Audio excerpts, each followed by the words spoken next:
Warren guys, Woodger in Awanya, and welcome back to Mick's 4-wheel drive touring. Welcome back also to the Getting Out There series.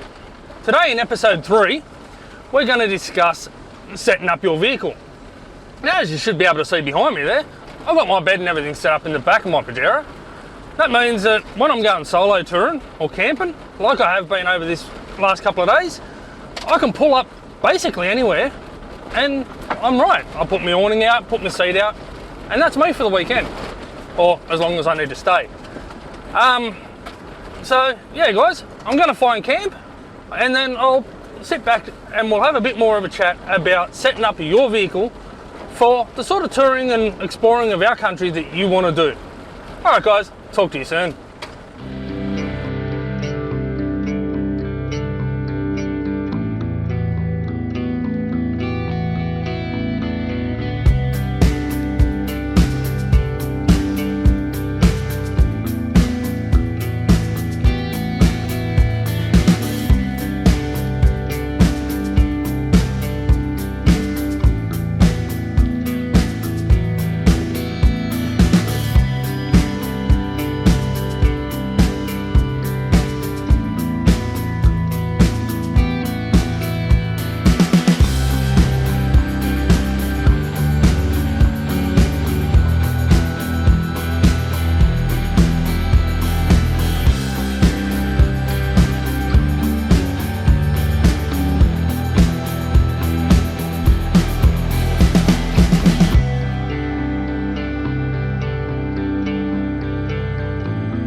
Alrighty guys, so I'm not at camp, but I'm at a nice little picnic spot, so I thought I'd stop and do the filming here. So again, we're back to setting up your vehicle for the sort of travelling that you want to do. Now, if you're just going to be travelling and doing your basic tourist locations, tourist attractions, things like that, you really don't need to do anything to your vehicle. Well, a good service and a decent set of tyres, you know, oil change and things like that, always come in handy, but you know, regular maintenance, nothing's going to beat that. But at the same time, you don't need to really add any additional things into your vehicle except a GPS system or a navigation system. Now, I'll touch more on GPS and navigation systems in episode 6 of the Getting Out There series, so again, make sure to subscribe and hit that bell so you don't miss that one. It's coming up soon. And remember as well, we are releasing these twice a week, so every Wednesday and every Sunday. So again, hit the bell so you don't miss any of them. So, other than navigation, you know, which will help anybody get around, there's a number of things for those of you that are wanting to go a little bit further around, or if you're towing a caravan, things like that, that you need to consider in regard to setting up your vehicle.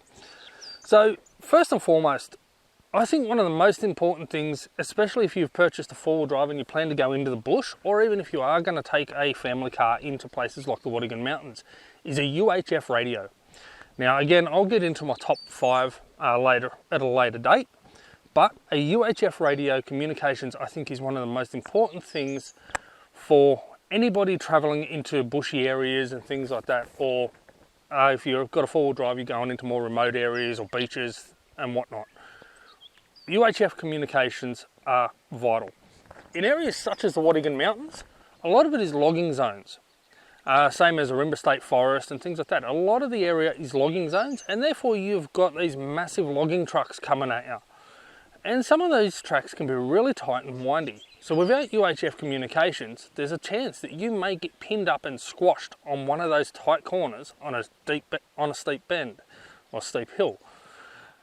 So having UHF communications and jumping on the forestry channel, which is normally advertised on signposts, they ask you to, a lot of the time anyway, they ask you to announce your mile marker on a specific channel. So whether you're in a 4-wheel drive or a road car, at least having handheld communication so that you can announce your mile marker and just be that bit safer, not just for yourself, but for other road users.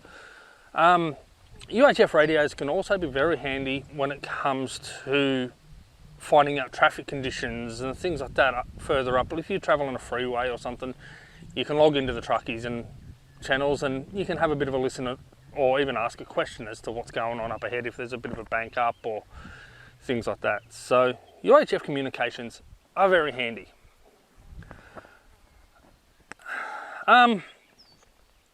If you're going to be towing, obviously you're going to need a tow kit. You're going to need a tow bar, tow ball, and the wiring kit. And you're going to have to make sure that that tow kit is suitable for whatever it is you're towing. See, on an old Falcon, for example, and we've had this with our old Falcon, the tow kits there are only rated at something like 1,200 kilos, maybe 1,500 kilos. Whereas if you're towing a 3-ton caravan, well, obviously that's going to be no good to you. I wouldn't suggest towing a 3-ton caravan with a Falcon anyway, but it's something that you need to consider. Is your tow kit. And then at the same time, because you're going to have that additional weight and you are going to be towing, maybe you need to look at a suspension upgrade. Stiffer suspension in the back will help balance it out when you are towing. It will help you have a better ride and a much safer ride out on the roads with something such as a caravan on the back. Then more towards the 4-wheel drive guys, or those that are going into the bush and things like that, or travelling longer distances, is lighting. Look, we've all got our standard headlights, low and high beams, and our parkers, but on a lot of the desolate backtracks and even up here in the bush, additional lighting comes in really handy to spot animals and wildlife that may be on the road, and in particular in areas like this in the Waddigan Mountains, to watch out for washouts and ruts that may appear or debris across the tracks that may appear. So as you may have seen with the Pajero, I've got a little 6-inch light bar on the bull bar, and that's angled down a little bit to give me a nice bright light on the road itself, on the road surface, so it's easy to spot debris, washouts, things like that, especially at lower speeds. And then I've got the big 42-inch light bar on the roof. Now, I probably don't need the 42-inch light bar, but it throws a heck of a lot of light. It does really well, and it's great for seeing basically everything at night. These lights do need to be wired in with your high beam system. So if you don't know what you're doing, make sure any electrical work, make sure you get a professional to do the work for you if you've got no idea what you're doing. Next would be electricals.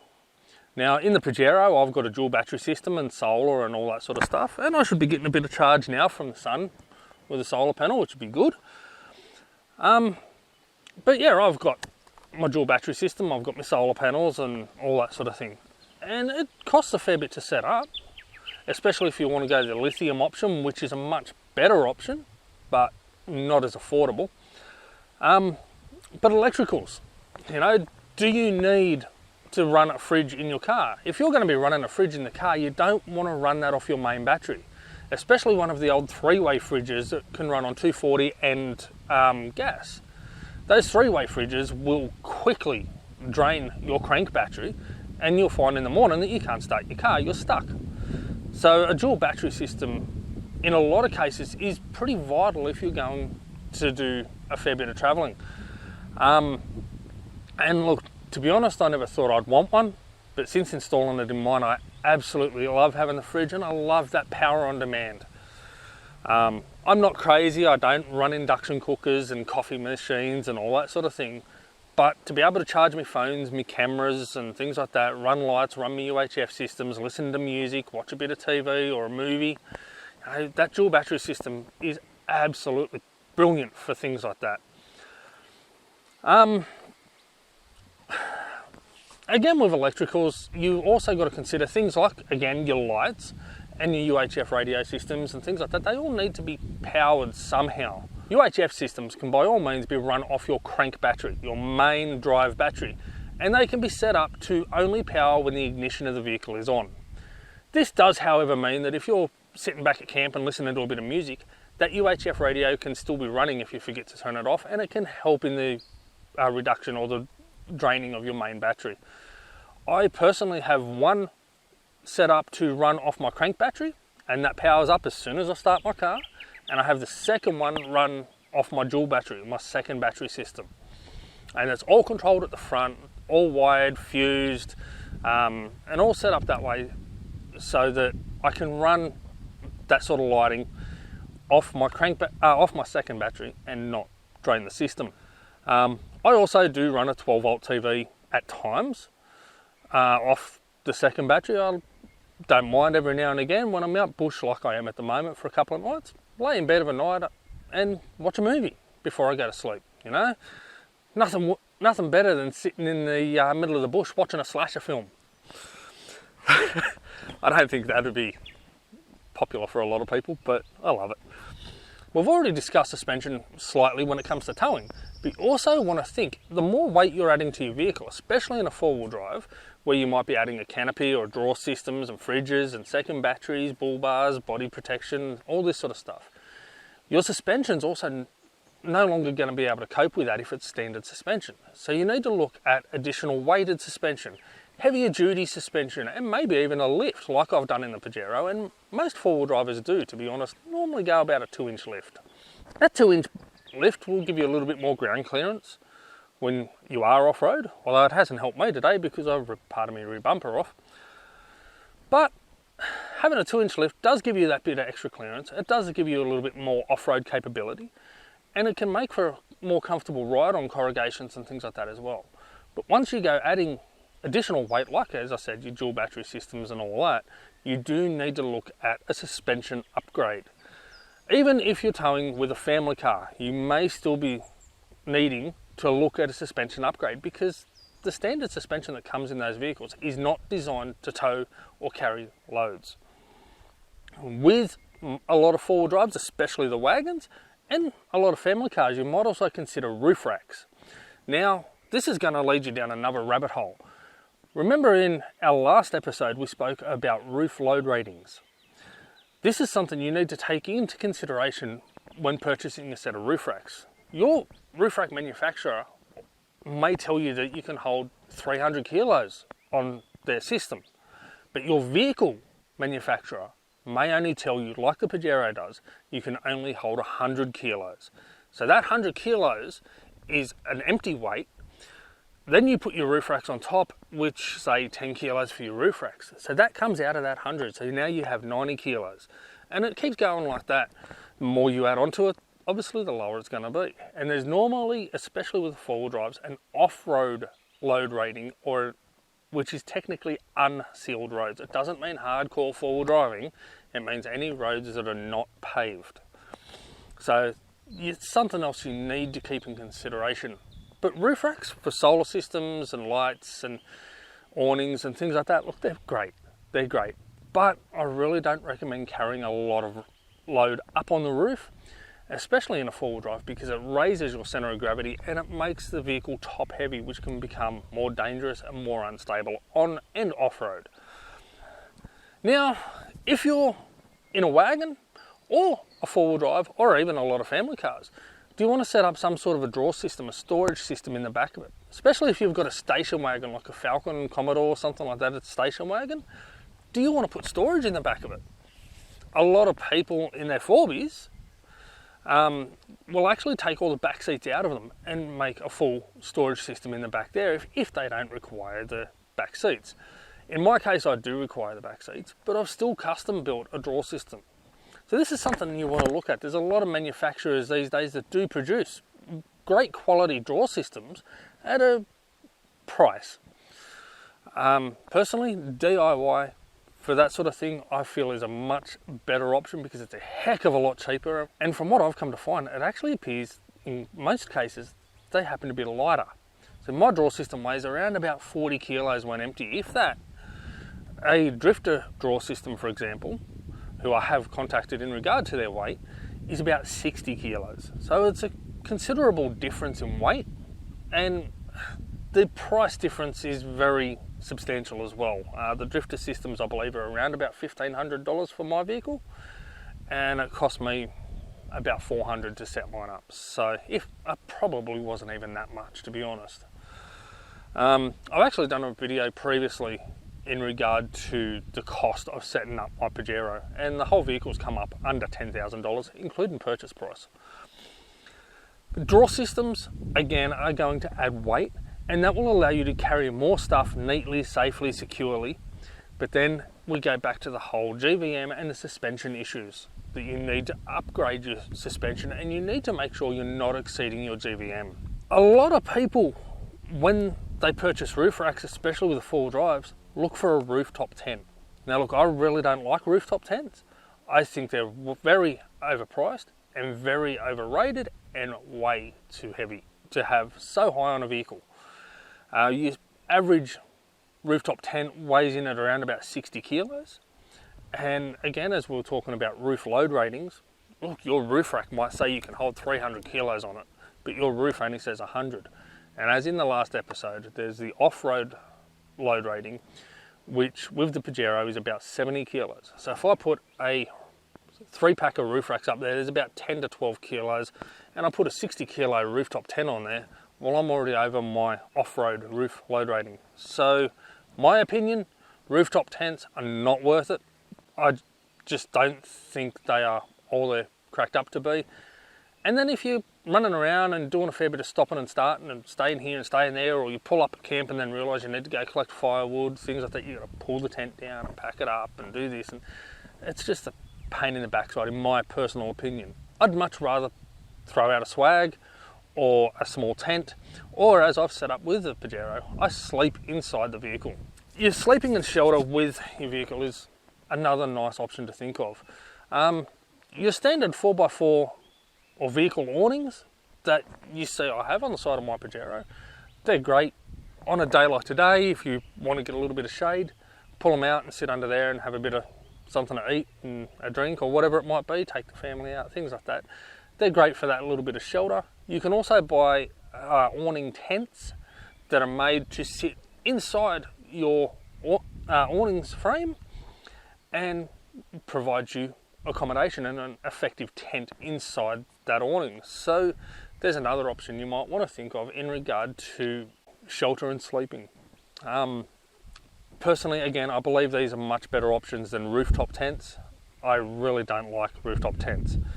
I don't like it. No, I don't. Never did. I don't like it. I don't like anything. So that's my basic setup for setting up your four-wheel drive. So one thing I have neglected to mention in this, and this is something that's a must for anybody that wants to go off-road, even if it is dirt roads, is upgrading your tyres. I'm not necessarily talking about going larger tyres, although it is a very common practice, and a lot of four-wheel drivers do it so that they get that little bit of extra ground clearance and things like that. But upgrading the size of your tyre also increases the weight, and it increases that rolling resistance. So the bigger the tyre you go, the more your motor has to work to turn those tyres. So if you're going, especially on things like sand and stuff like that, your vehicle and your motor needs to start working a lot harder to turn those tyres. And that's where a lot of four-wheel drivers will then go for reduction gears so that they can do that and they can crawl nice and slow. But again, this is a very costly expense and I feel has minimal positive benefits. I have stuck with my standard size tyres on the Pajero, but I have gone to a nice all-terrain tyre. All-terrains are good on the road and off-road. They're a great general purpose, all-round style of tyre, hence all-terrain. But go on a decent set of tyres, and if you wish to go down that line, a small increase in tyre size to give yourself some more clearance, that's another thing that you really should be looking at with any vehicle going off-road, or even if you are just going to be doing a fair bit of touring, make sure your tyres are in good, solid condition and very much road legal. And even if you are going to be sticking to the blacktop, make sure you have decent quality tyres that are going to give you good traction in the dry and in the wet, and they're not worn, so that you can look after them. With four-wheel drive tyres, every time you go off-road, make sure you deflate your tyres to a reasonable pressure. I run 25 PSI normally up here in the Wattigans and on most dirt roads. So make sure you deflate your tyres, make sure you've got a decent tyre deflator. A stick does the job, but it's back breaking. So get a decent tyre deflator and get a decent compressor so that you can pump your tyres back up at the end of the trip once you return to the blacktop. And that again is where a decent all-terrain or off-road tyre comes into play with four-wheel drive systems is because they do allow you to deflate your tyre without causing damage to the tyre or the vehicle. And that deflation in the tyre pressure is your first point of call for suspension.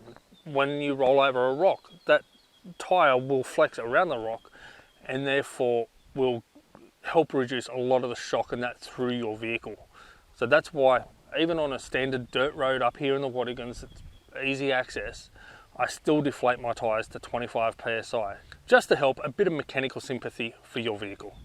Alright guys, well that's going to be it for episode 3. I hope you've enjoyed this video and I hope you're enjoying the series so far.